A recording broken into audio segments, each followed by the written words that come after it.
جی بسم اللہ الرحمن الرحیم۔ ہماری مفسدات نماز کے بارے میں فصل پوری ہوئی۔ ابھی جن چیزوں کی وجہ سے نماز فاسد نہیں ہوتی وہ پڑھیں گے۔ پہلی فصل کے اندر ہم نے وہ چیزیں پڑھی جن کی وجہ سے نماز فاسد ہو جاتی ہے، نماز ٹوٹ جاتی ہے۔ اب وہ چیزیں پڑھیں گے کہ جن کی وجہ سے نماز فاسد نہیں ہوتی۔ تو کہتے ہیں فصل فیما لا یفسد الصلاۃ، ان چیزوں کے بارے میں فصل جو نماز کو نہیں توڑتی، ان چیزوں کے بارے میں فصل جو نماز کو نہیں توڑتی۔ کہتے ہیں لو نظر مسلیو الی مکتوب و فہمہ، نماز پڑھنے والے بندے نے مصحف کی طرف، مکتوب کی طرف دیکھا، کوئی آیت وغیرہ لکھی ہوئی تھی، چاہے وہ آیت ہو یا کوئی اور چیز ہو، کسی بھی زبان میں ہو، اس نے وہ چیز دیکھی حالت نماز کے اندر، وہ فہمہ، وہ سمجھا بھی، لیکن اس نے کلام نہیں کیا، وہ جو بات لکھی ہوئی تھی، وہ جو آیت لکھی ہوئی تھی اس نے پڑھا نہیں، تو اس کی نماز نہیں ٹوٹے گی۔ لو نظر المصلی الی مکتوب و فہمہ، اگر نمازی نے کسی لکھی ہوئی چیز کی طرف دیکھا، نظر کی اور اس کو سمجھا لیکن پڑھا نہیں، تو اس کی نماز نہیں ٹوٹے گی۔ آگے کتنی او اکلا بین ما بین اسنانہ، جو اس کے دانتوں کے درمیان تھا وہ اس نے کھایا، وکان دون الخمسۃ خمسۃ، وکان دون الخمسۃ بلا عمل کثیر، بغیر عمل کثیر کے ساتھ، بغیر عمل کثیر سے اس نے اپنے دانتوں کے درمیان کھایا، اس حال میں کہ جو اس نے کھایا ہے وہ چنے سے کم تھا۔ کانا دون الحمسط، وہ چنے سے کم تھا، یعنی اس کی جو حیت تھی وہ چنے سے کم تھی، اس کا جسم چنے سے کم تھا، جو کا ٹکڑا تھا یا پھر گندم کا ٹکڑا تھا اس کے منہ کے اندر اٹک گیا تھا، دوران نماز اگر وہ اس نے کھا لیا عمل کثیر کے بغیر تو اس کی نماز نہیں ٹوٹے گی۔ او مر مارن فی موضع سجودہ لا لا تفسد، یہاں گزرنے والا سجدہ کرنے والے کی سجدے کی جگہ سے گزرا تو نماز فاسد نہیں ہوگی۔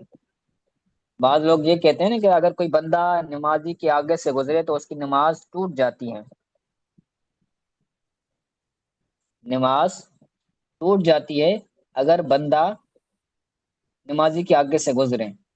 او مرہ، تو لیکن حقیقت یہ کہ آگے نمازی کے آگے سے گزرنے سے نماز نہیں ٹوٹتی۔ کہتے ہیں او مرہ مارن فی موضع سجودہ، سجدہ کرنے کی جگہ میں اگر کوئی بندہ گزرنے والا گزرا تو نماز نہیں ٹوٹے گی۔ ٹھیک ہے، فسد یفسد، یہ باب ثلاثی مجرد کے باب سے ہیں، ثلاثی مزید فی سے نہیں ہے، کیونکہ جو پیچھے ہم نے پڑھا ہے افسد یفسد سے پڑھا ہے پیچھے باب کے اندر، تو یہاں پر ثلاثی مزید فی سے نہیں بلکہ ثلاثی مجرد سے ہے، نصر ینصر سے، ٹھیک ہے، یعنی نماز نہیں ٹوٹے گی۔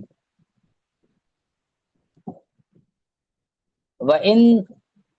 اسم المارو، لیکن جو گزرنے والا ہے وہ گناہ گار ہوگا، اگرچہ گزرنے والا گناہ گار ہوگا، نمازی کے آگے سے جو بندہ گزرے گا تو اس کو گناہ ملے گا لیکن نماز نہیں ٹوٹے گی۔ ولا ولا تفسد بنظره الى فرج المطلقه بشهوة في المختار وان ثبت به الرجعیت، اور نماز نہیں ٹوٹے گی نمازی کا طلاق یافتہ عورت کے فرج کی طرف دیکھنے سے، طلاق یافتہ عورت کے فرج کی طرف نظر کرنے سے اس بندے کی نماز نہیں ٹوٹے گی، بے شہوتن، اگرچہ وہ جو نظر کی ہے شہوت کے ساتھ ہو پھر بھی جو ہے وہ نماز نہیں ٹوٹے گی، فی المختار، مختار قول کے مطابق۔ بندہ نماز پڑھ رہا تھا، نماز پڑھنے کے دوران اس کے سامنے اس کی متعلقہ بیوی آ گئی، چاہے وہ